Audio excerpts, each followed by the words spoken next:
శ్రీ గురు చరిత్ర 29వ అధ్యాయం. శ్రీ గణేశాయ నమః, శ్రీ సరస్వత్యై నమః, శ్రీ గురుభ్యో నమః. నామధారకుడు సంతోషించి శ్రీగురుడు స్వయంగా భస్మ మహత్యాన్ని ఏమి వివరించారో సెలవీయండి అని కోరాడు. అప్పుడు సిద్ధయోగి ఇలా చెప్పారు. త్రివిక్రమ భారతి ఆ ప్రశ్న వేయగానే శ్రీగురుడు సంతోషించి ఇలా వివరించారు. పూర్వం కృతయుగంలో వామదేవుడనే మునీశ్వరుడు జీవోన్ముక్తుడై ఆత్మానందంలో తేలియాడుతుండేవాడు. ఆ ముని జడలు నారబట్టలు ధరించి ఒంటి నిండా విభూది పూసుకుని అక్కడక్కడా సంచరించి చివరకు నిర్మానుష్యంగా ఉన్న క్రౌంచారణ్యంలో నివసించసాగాడు. ఆ అడవిలో ఒక బ్రహ్మరాక్షసుడు కనిపించిన ప్రాణినల్లా చంపి తింటుండేవాడు. వాడు ఈ మునిని చూచి ఆయనను మృంగదల్చి ఆయన మీదకొచ్చాడు. ఆ ముని నిర్లిప్తుడుగా చూస్తుండిపోయాడు. అతడు చంపడానికై ఆయనను తాకగానే ఆయన శరీరం మీది భస్మం అతనికి అంటుకున్నది. వెంటనే ఆ రాక్షసునికి పూర్వజన్మ స్మృతి కలిగింది. ఈ ప్రపంచంలో ఏదైనా లభిస్తుందేమో కాని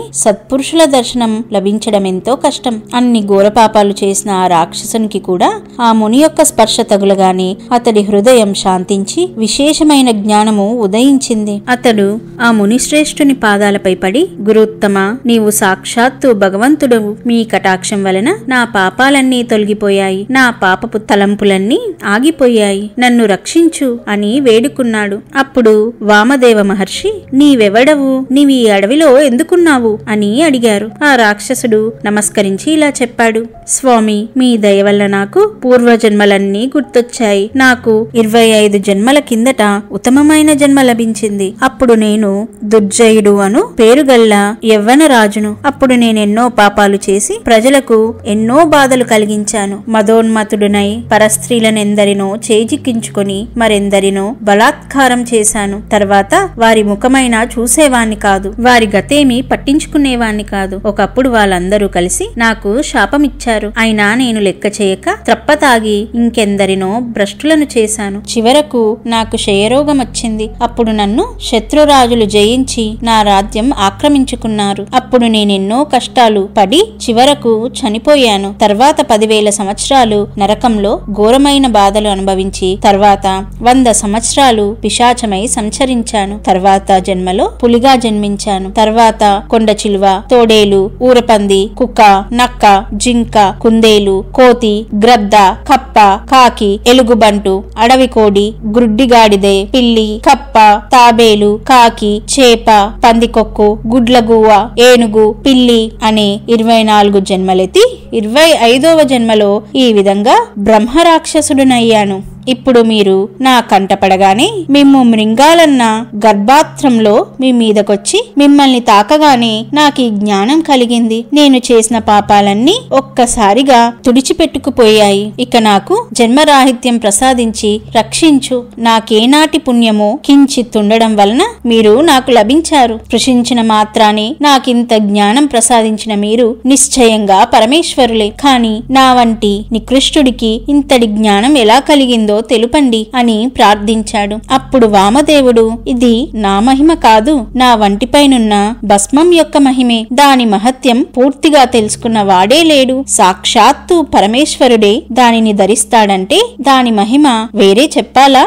అందుకొక నిదర్శనం చెబుతాను. పూర్వం కర్మభ్రష్టుడు, దురాచారుడు అయిన ఒక ద్రావిడ బ్రాహ్మణుడుండేవాడు. అతడొక శూద్ర స్త్రీని చేరదీసినందుకు ఊరంతా అతనిని వెలివేశారు. చివరికటని తల్లిదండ్రులు కూడా అతనిని చేరనివ్వలేదు. క్రమంగా అతనికి త్రాగుడు అలవాటై అందుకు డబ్బు లేక దొంగతనం చేస్తుండేవాడు. ఒకనాడు అతడు తప్పతాగి ఆ శూద్ర స్త్రీ వద్దకెళ్లగానే అక్కడ వేరొక ప్రియుడు ఎదురై అతనిని చితకబాది ఊరి బయట ఒక గోతిలో పారవేశాడు. అతడు కొన ఊపిరితో పడి ఉండగా చూచి శవమనుకొని ప్రక్కనే బూడిదలో పడుకొని ఉన్న ఒక కుక్క పీక్కు తింటానికి వచ్చి అతనిని నకశిక పర్యాంతము వాసన చూసింది. అప్పుడు దాని ఒంటి మీదనున్న బూడిద కొంచెం అతడి తలపైన పడింది. కొద్దిసేపట్లో అతనికి అవసాన దశ రాగానే యమదూతలు వచ్చారు. ఇంతలో ఎక్కడి నుండి వచ్చారో కాని శివదూతలొచ్చి వాళ్లను తరిమివేశారు.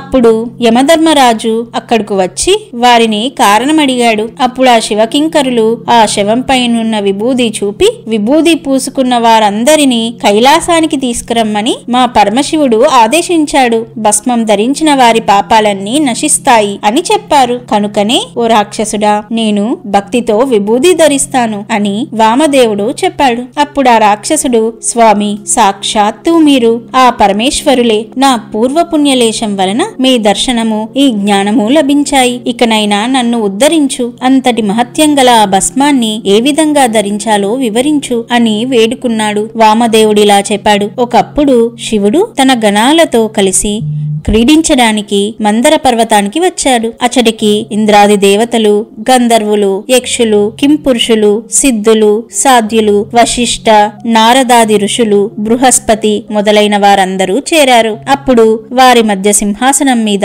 శివుడు కూర్చున్నాడు. కర్పూర కాంతి గల దేహంతో జడలు, నాగభరణాలు, చంద్రవంక, సకల ఆయుధాలు ధరించిన ఆయన ఎర్రని వస్త్రాలు ధరించి ఉన్నాడు. అప్పుడు ఆ సభలో నుండి సనత్ కుమారుడు లేచి నమస్కరించి, స్వామి, లోకుల పాపాలు తొలగించి వారికి సులభంగా ముక్తిని ఇవ్వగల ఉపాయమేదైనా చెప్పవలసింది అని ప్రార్థించాడు. అప్పుడు ఆ పరమశివుడు ఇలా బోధించాడు. సులభంగా 4 పురుషార్థాలను ప్రసాదించగలది భస్మంతో త్రిపుండ్రాలు ధరించడం. భస్మం కోసమని సంకల్పించి గోమయం, ఆవు పేడ సేకరించి దానితో హోమం చేయాలి. అలా చేయగా వచ్చిన భస్మాన్ని సద్యోజాతం అనే మంత్రంతో చేతిలోకి తీసుకొని అగ్నిరిత్య అనే మంత్రంతో అభిమంత్రించి మానసోక్త అనే మంత్రం చదువుతూ దానిని బొటన వేలితో నలిపి త్రయంబకం అని చెబుతూ శిరస్సున ధరించాలి. తర్వాత త్రయాయుషం జమదగ్ని అనే మంత్రాలతో త్రిపుండ్రాలు ధరించాలి.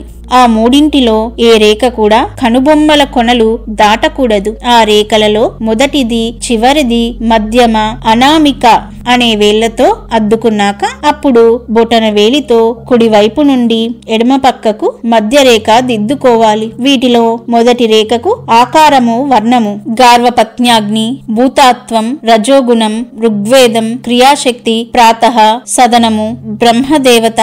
రెండవ రేఖకు ఉకారము, వర్ణము దక్షిణాగ్ని, ఆకాశతత్వం, యజుర్వేదం, మధ్యాందిన సవనములకు సంకేతము, ఇచ్ఛాశక్తి, విష్ణుదేవతకు చిహ్నం. మూడవ రేఖకు మకారము, అహావని యజ్ఞి, సత్వగుణము, జ్ఞానశక్తి, తృతీయ సవనము, శివునికి సంకేతము. ఇలా భావించి త్రిపుండ్రము ధరించాలి. ఈ రీతిన భస్మం ధరించిన ముముక్షుములకు ముక్తి లభిస్తుంది. మిగిలిన వారికి వారు కోరిన పురుషార్థాలు లభిస్తాయి. కనుక 4 ఆశ్రమాలకు చెందిన వారు భస్మం ధరించాలి. దాని వలన పాపాలు నశించి పుణ్యం చేకూరుతుంది. ఈ విధానం తెలియకపోయినా సంపూర్ణమైన విశ్వాసంతో భస్మం ధరించినా చాలు, పాపాలన్నీ నశిస్తాయి. భూమిపైనున్న తీర్థాలన్నిటిలో స్నానం చేసినంతటి పుణ్యము, మంత్రాలన్నీ అనుష్ఠానం చేసిన ఫలితము లభించడమే కాక ఇతరులకు కూడా ఉత్తమగతి లభిస్తుంది. వ్యాధి భయం తొలగి దీర్ఘాయువు, ఐశ్వర్యము, జ్ఞానము లభిస్తాయి అని శివుడు చెప్పాడు. కనుక ఓ రాక్షసుడా, ఈ భస్మం వలనే నీకిటి జ్ఞానం కలిగింది అని చెప్పి కొంచెం భస్మం మంత్రించి వామదేవ మహర్షి ఆ రాక్షసుడికి ప్రసాదించాడు. దానిని ధరించి ఆ రాక్షసుడు ముక్తుడై మహర్షికి ప్రదక్షిణము, నమస్కారము చేసి స్వర్గానికి వెళ్లిపోయాడు. వామదేవుడు త్రిమూర్తవతారము, జీవులను ఉద్ధరించడానికి మానవాకృతిలో భూమిపై సంచరిస్తుంటాడు. ఈ భస్మ మహిమ గురించి శౌనకాది ఋషులకు సూత మహాముని కూడా చెప్పాడు. శ్రీగురుడు వివరించి చెప్పిన భస్మ మహిమ గురించి విని త్రివిక్రమ భారతి ఆయనకు నమస్కరించి తన ఆశ్రమానికి వెళ్లిపోయాడు. శ్రీ దత్తాయ గురవే నమః. శ్రీ శ్రీపాద శ్రీ వల్లభాయ నమః. శ్రీ నృసింహ సరస్వత్యై నమః.